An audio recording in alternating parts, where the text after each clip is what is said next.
gente falou do curso investimento, como é que você falou? Investimento considerável.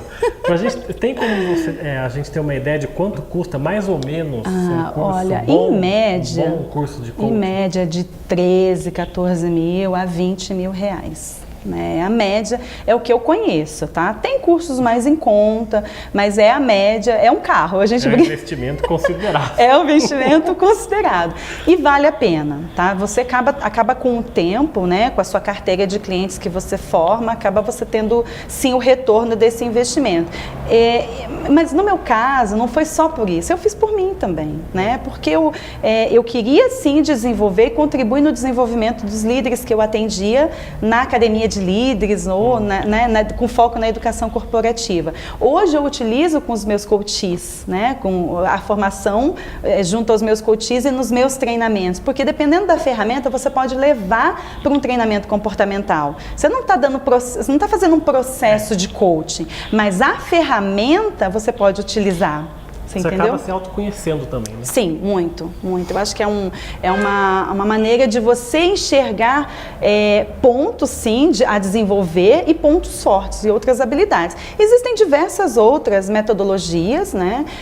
Mas o processo de coach foi o que mais, assim, foi assertivo para a minha vida pessoal e para a minha vida profissional. E muito eu uso ele com os meus coaches aí nos meus treinamentos também. E aí, na Cristine Gonçalves, a gente faz um braço jornalista, outro braço coach, e agora você também abriu uma editora. Isso, na verdade, o braço jornalista é braço editora, então, tá? Como é que você teve a ideia de abrir essa editora? Porque não é fácil, hoje a gente vê, as pesquisas mostram que cada vez as pessoas leem menos, as livrarias estão fechando, aí você resolve abrir uma editora. Como é que você teve essa ideia e por quê? Foi muito boa essa pergunta.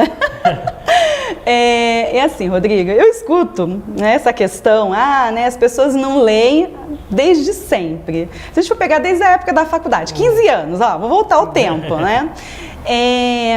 E assim, Rodrigo, eu tenho, né, muito desejo de escrever, né? E eu tenho desejo, assim, sonhos mesmo, de contribuir com pouco que eu sei, com a minha humilde mesmo, ali é bagagem, mas eu vivi uma experiência com muitas pessoas, né? Muitos profissionais excelentes e muitos profissionais que precisaram se desenvolver no decorrer da sua vida. E aí surgiu essa oportunidade em dezembro, né? Eu comecei, na verdade, com o meu blog. Eu saí de uma empresa, uma outra empresa que eu trabalhei, eu pedi conta. O coach faz isso, tá? Você escolhe qual é a vida que você quer ter. Literalmente. Hoje eu tenho um filho, então eu optei por administrar a minha vida pessoal com a minha vida profissional. Então eu fiz algumas escolhas que mudaram totalmente, né? E eu precisei me reinventar. Então quando você faz algumas escolhas de sair de CCLT para CPJ, profissional liberal, enfim, né? Você acaba fazendo algumas escolhas ali para administrar esse processo. Aí quando foi em dezembro, eu tive uma reunião com umas amigas minhas em casa, algumas colegas, consultoras, gestoras de RH, de desenvolvimento organizacional ou desenvolvimento humano organizacional, enfim, coaches, aí nesse caso é só o ES, coaches, né? que é no plural mesmo. E aí surgiu essa possibilidade da gente escrever um livro, né, que é esse livro que vai ser lançado em junho, A Razão para Ser Coach, né, com foco no coach. E aí eu falei, poxa vida, eu tô com um livro pronto, eu já tinha feito um livro, eu saí desse emprego em agosto, no final de agosto, e comecei a escrever, montei o blog e montei esse livro. Ele está em fase de prefácio, né? Eu estou no aguardo do rapaz que está fazendo o meu prefácio, que é o Tião Santos, para poder me encaminhar para a gente colocar também, tô vendo aí se eu já vou colocar ele para rodar para agosto, E aí, eu falei, poxa vida, eu acho que eu vou ver como é que funciona para ser uma editora. Tem milhões de processos, né? Tudo é processo, a parte é burocrática, até porque eu queria entrar com as autoras, é diferente quando você é pessoa física, é uma forma, quando é pessoa jurídica, você tem que ter prefixo editorial, você tem que ter selo editorial, e aí eu fui procurar me informar de que maneira eu poderia ter, né, esse prefixo editorial pela ISBN, que é o órgão que regulamenta, é o RG do livro, para que o livro saia de fato com o prefixo né? Código, isso, com código de barras, e sendo jurídica para que eu pudesse colocar o nome de todas as autoras na capa, ou também lá no registro do livro. E aí eu resolvi abrir essa editora. Roda da Kika, o nome. Isso, editora e consultoria Roda da Kika, né? Tá tudo bem no início, nós temos esse primeiro livro que eu até segurei o meu livro, né? O 101 Oportunidades para Provocar Ações na Sua Liderança, ele está pronto, né? É um livro que eu procurei trabalhar a retórica de Aristóteles, eu não me aprofundo, nem sou especialista, né? Mas eu trago ali a retórica de Aristóteles, eu trago as perguntas socráticas e trago perguntas poderosas, que são as perguntas que a gente utiliza no coaching, né? Durante o processo. E a própria pergunta socrática a gente acaba trabalhando também durante os treinamentos. Então eu coloquei todas essas questões e questões que poderiam vir para que o líder, quem for ler o livro, se questione. Então são perguntas questionadoras, né? São questões ali que a pessoa vai poder responder, ou no livro, ou, né, ficar com aquilo na reflexão, né? Mas a ideia é essa desse livro. E aí surgiu essa oportunidade de fazer o livro com 11 autoras, né? Então a gente tem 2 autoras de Santos, tem 2 autoras de São Paulo e a maioria aqui da região, né, de São José, Jacareí, tinha uma colega que acabou de mudar recentemente de Mogi para cá, enfim.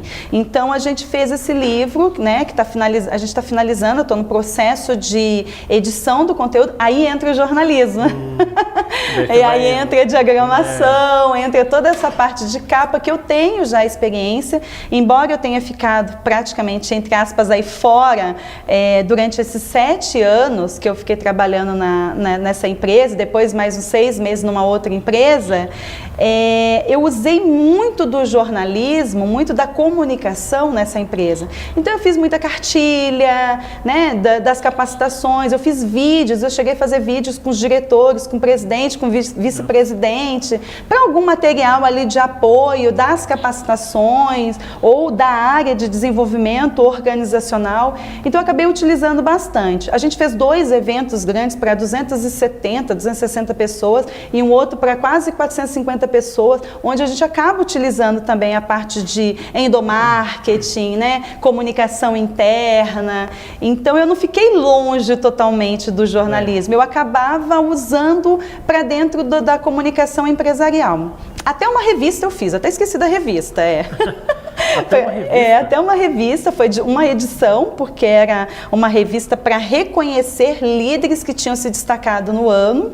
E a matéria, até que eu coloquei uma matéria no meio da revista, foi uma matéria que eu fiz com o professor Mário Sérgio Cortella, de quem eu tenho muita admiração, né? E eu estava grávida do José, de 8 meses, para ter o José. Eles queriam que eu fosse para São Paulo, eu falei, não tenho condição de me deslocar, né? Então eles faz por telefone, ele vai estar em Brasília, você liga, então foi bem bacana. E a gente colocou também essa matéria na revista. Na parte final, então, da nossa entrevista, você falou agora do seu lado editora de livros. Você costuma ler bastante, fora esse seu universo de coaching, do seu trabalho desses cursos? Você costuma ler literatura mesmo brasileira ou estrangeira? Eu gosto muito, Rodrigo, da Eliane Brum. Os livros da jornalista, eu tive a oportunidade de conhecê-la quando eu fiz estágio. Eu até esqueci de falar do meu estágio na revista Época, que foi bem na época da faculdade. Foi um estágio de um mês e pouquinho. Estava começando também, né? Pois é, acho que tinha uns 2, 3 anos a revista. Lá eu não curti tanto ela, eu não sabia né, assim, porque eu sou apaixonada pelos textos. Ela estava também começando, entre aspas, começando na carreira. Sim, também. E ela é formidável. Eu gosto muito dos textos dela. Eu sempre gostei das reportagens. Eu tive uma oportunidade depois no Museu da América Latina de levar os meus ex-alunos da época da faculdade para um evento que aconteceu, que foi organizado pelo jornalista Audálio Dantas. Então foi muito bacana, vários jornalistas, né? Assim, porque é bacana para quem é estudante também ter esse contato com quem já está aí na área há muitos anos e que tem muito para nos passar. E lá eu também tive a oportunidade de vê-la, depois na Flip, eu vou para a Flip como, né, para assistir todos os anos, né, há uns 12 anos já, enfim, desde as primeiras Flips, né, que é a Festa de Literatura Internacional que acontece em Paraty. Então eu gosto muito dos livros da Eliane, eu gosto muito do Caco Barcelos, são livros mais jornalísticos, livro né? Reportagem, né? Isso, livros reportagens. Gosto também, então eu estava trazendo esses dois olhares porque é um olhar mais humano, né? A Eliane Brum, ela traz muito livro, por exemplo, o livro que eu sou apaixonada, A Vida que Ninguém Vê, né? Que é um livro que tem muita humanidade ali dentro, que você não está fazendo matéria, né, de pessoas famosas, você está fazendo matéria de pessoas que são marginalizadas na sociedade, e ela traz com uma sutileza, contando a vida do outro. Eu me lembro que na época que eu escrevi para o Caderno de Bairros, eu fazia às vezes matéria do sopão, sabe? O sopão que era distribuído na cidade. Então eu me identificava muito, poxa, eu estou indo até lá, eu estou indo atrás do carro que leva o sopão, eu estou junto, ajudando a levar o sopão. Personagem, né? Um personagem. Então eu gosto desse lado humano, isso sempre esteve de alguma maneira comigo. Gosto muito do Gabriel Garcia Marques, né? A literatura dele também sempre me fascinou. Faz um tempo que eu não mexo nos meus livros, mas eu tenho bastante eu tenho bastante livro dele, né? Enfim, não vou lembrar de todos agora, mas Notícias do Sequestro, tem um outro livro que ele deu 100 anos de solidão. 100 anos de solidão. Tem um outro livro que eu gosto muito que ele fez eu não vou lembrar o nome agora, me fugiu, mas talvez eu lembre até o final. Ele fez uma entrevista numa rádio, aí foi feito um livro sobre isso, bem com narrativa descritiva. E eu gosto também de Drummond, né? Eu gosto também dos textos de Drummond. São literaturas que eu leio, hoje eu leio um pouco menos, hoje eu estou mais com Daniel Goleman, inteligência emocional, inteligência social, Han Charan, Pipeline da liderança, que acaba sendo o foco, né, do Randy DeStefano, que é o meu mestre dentro do coach, foi quem foi meu professor. Então a gente acaba buscando mais literaturas relacionadas à área de desenvolvimento humano. Mas eu trago sempre esse olhar humano, social, né, essa coisa do engajamento com as pessoas, não somente na minha literatura, mas na minha vida, né? Eu tive uma experiência muito bacana em 2014, que eu fiz uma viagem missionária. Foi maravilhosa. Eu tenho vários momentos marcantes na minha vida, né? Mas é porque esse foi marcante, aquela coisa, né? Você tem filho, você quer fazer algo para agradecer de alguma forma ele lá em cima, né? E aí eu fiz essa viagem missionária e na época, Rodrigo, foi muito assim... surreal, porque a gente acha que vai conseguir arrecadar poucas coisas. A gente também fez a parte de arrecadação de de mantimentos, né? Então, escova de dente, pasta de dente, fralda, essas coisas de criança, muitos brinquedos de criança, e a gente engaja quem está ao redor. É isso que é bacana. Então eu tive muitos colegas que chegavam na minha casa com carros lotados de mantimentos, né, de coisas, de objetos para contribuir nessa minha ida para a viagem missionária, que foi para a Chapada Gaúcha, que fica uma média de 1.300 quilômetros aqui da região, mas é um local onde tem bairros, né, que são muito distantes da cidade e que tinha uma necessidade muito grande de receber esses mantimentos.